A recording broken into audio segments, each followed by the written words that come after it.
part 2 of my groom with Teddy. In this video we're going to find out how we then go on to brush a Sheltie and how to detail him, so make sure you stay tuned to find out. So now moving on to brushing. The first tool you're going to see me use is the Groom Professional Undercoat Rake.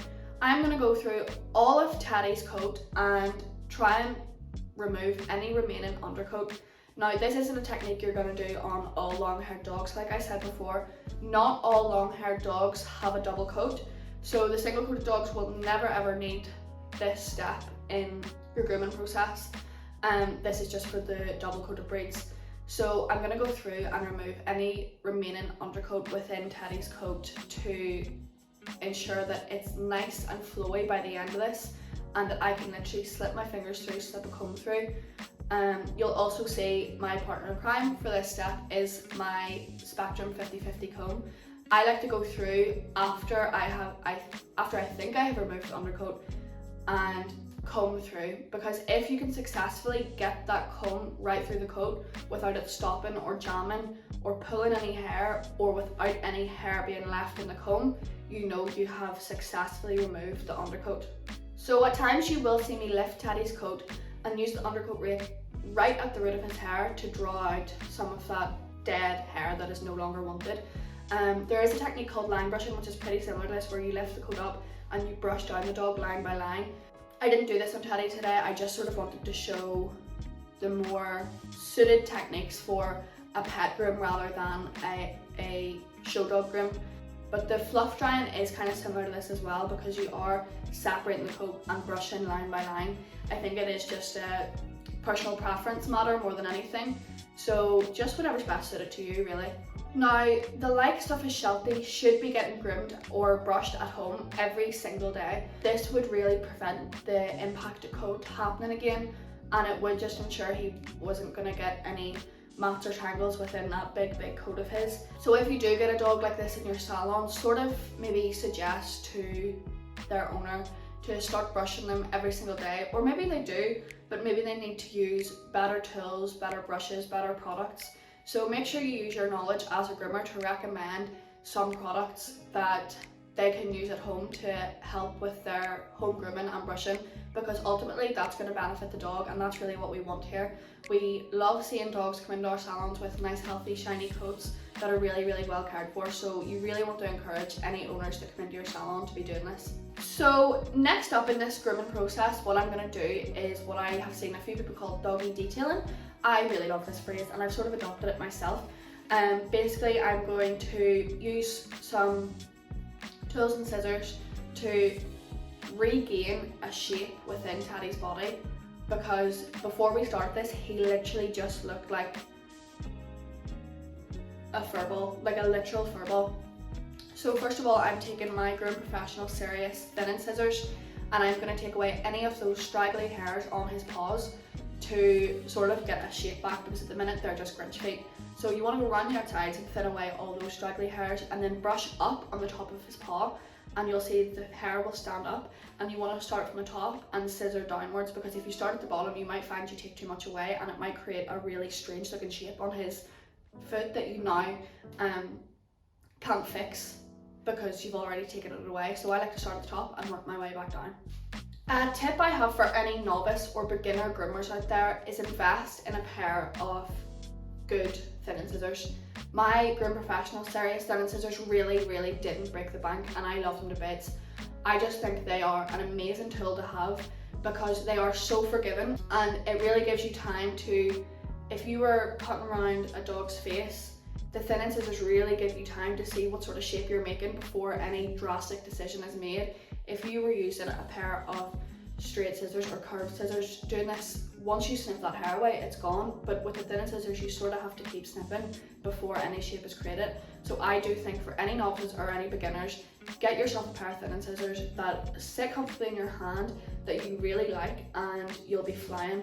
Because once you have that, these thinning scissors, I'm not joking, are going to give you confidence to move on to other scissors that you can then begin to create shapes with, and they're sort of like training wheels, but they're something you'll never want to live without or groom without. So then moving on to Teddy's bum.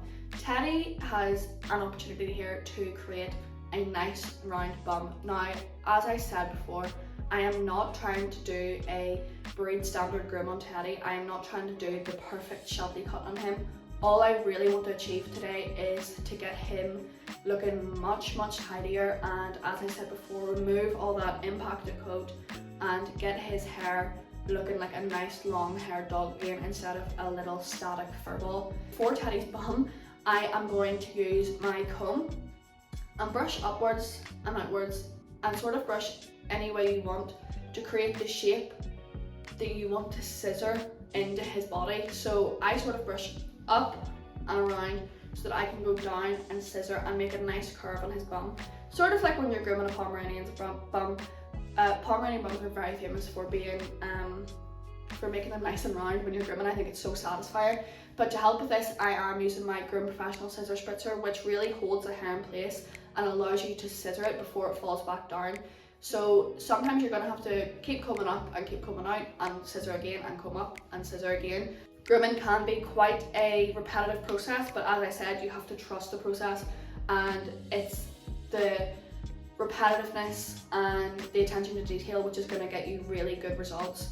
So as you can see, once I have finished scissoring one side of Teddy's bum, the difference is amazing. One side looks all nice and tidy and put together and compact, whereas the other side is just hair flying everywhere.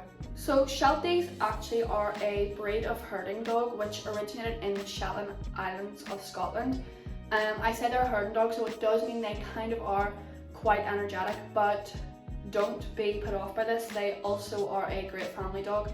They are really intelligent, one of the smartest breeds in the world, and they are super easy to train. Some downsides to owning a Sheltie: just like a rough collie, they love to bark. So it sort of has to be trained out of them. You have to reward them not to bark. But as I always say, a dog's going to bark no matter what. But more so nowadays, they are used as therapy dogs, and they really excel in this role. They're very gentle wee dogs, and I love them. I would have 10 of them if I could.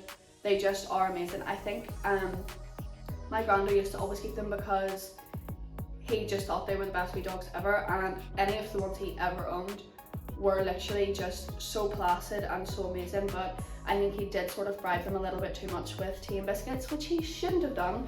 But try telling an old man not to feed his dog biscuits. It can be a little bit difficult. So next what I'm going to do is I'm going to take my Groom Professional Serious Straight Scissors and sort of create a line on Teddy's skirt.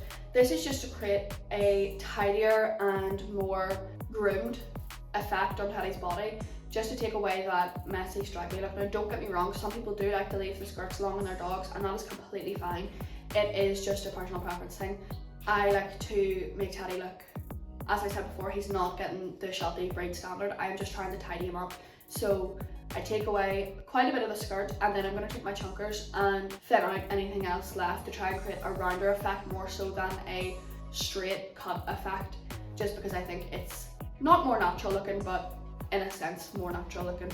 So on Teddy's chest, I am using my comb, my firm slicker and my curved chunkers to create a nice round effect. So I just keep brushing up and taking away any hair that I find is standing too far out over his paws or over his body. This is going to make everything sit in really nice and neat. And then on the sides of his chest, or his bib as some people might like to call it, I go up or downwards and scissor away any hairs I feel are flying too far out to the sides. And you're just going to want to keep repeating this process. You just want to keep combing up and brushing up and taking away any hairs, and then doing it again and taking away any hairs, because you might find you could do this 10 times and you could still be brushing up and finding a hair you didn't find before. This is going to create a really nice neat effect and make Teddy look absolutely amazing. I think this part of the groom is going to be the biggest game changer for Teddy, as it's just going to make him look like a different dog. And voila, here we have the finished product, which is a nice round looking, tidy looking, undercoat free Teddy. He actually looks absolutely amazing. I think he's really happy with his new do, and I'm just so glad I could make him feel better and also look better. After his groom is finished, I just give him a quick spritz of the Groom Professional Baby Fresh cologne to make him smell so lovely for going home to his owners.